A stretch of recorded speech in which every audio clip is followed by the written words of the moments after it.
Hartford's most critical need is building an opportunity economy, one in which everyone has a chance to succeed and in which residents are at the center point of building a better and stronger city and better, stronger neighborhoods for themselves, in which residents are really put at the center of the future of the city. That as we grow, as dollars come into the city, they're not spent just revitalizing buildings and changing the physical landscape, but really fundamentally altering the lives of the people who live in the city. We've got a whole lot of problems, challenges in the short term. We've got a whole lot of issues to address right in front of us when it comes to housing, when it comes to our education system, when it comes to violence prevention, crime. But I think a mayor's got to be able to walk and chew gum. And part of that is addressing the short-term needs, the short-term challenges, but constantly having a vision towards how we can build the kind of city that is self-reliant, that has the tools within itself to build economic growth, to create investment, to create generational wealth within neighborhoods.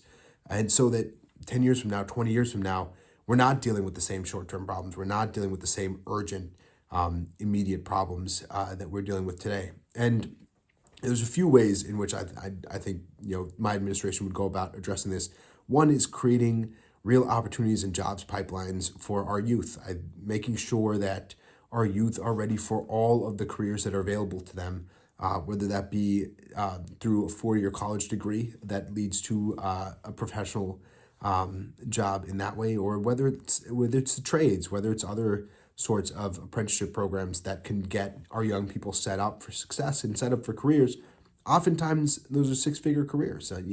Within skilled plumbers and pipe fitters and electricians, folks can be earning six figures, and we should get kids in Hartford ready for a lot of those career pathways.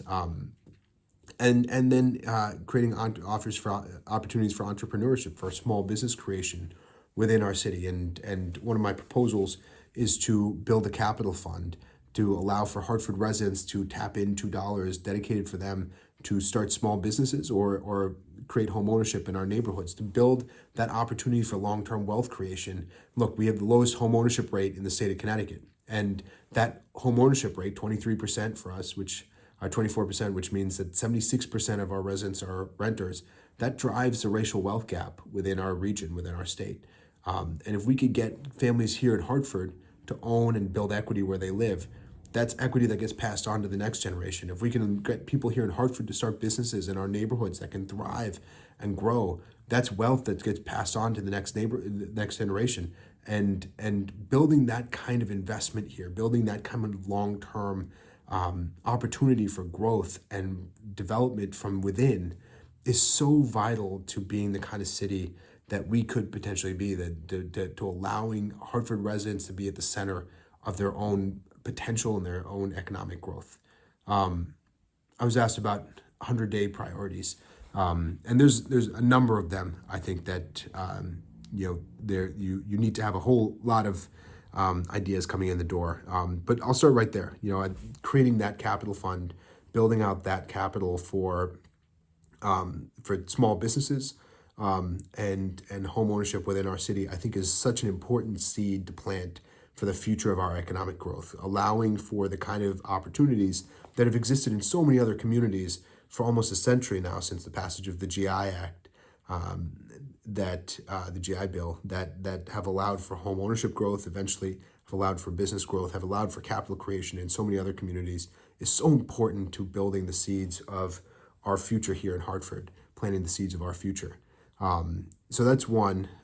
Second, I really want to create safe spaces for our kids to go and find the capital to keep our schools open at night and over the summer, to rebuild really robust sports and rec programs, to keep all of our kids engaged, along with music and arts education, to give our kids positive outlets in the evenings after the school doors are closed, over the summer, when violence spikes within our neighborhoods, to give kids a safe place to be, and give parents who are working, many of them long hours, many of them multiple jobs, this peace of mind of knowing that their kid is somewhere safe.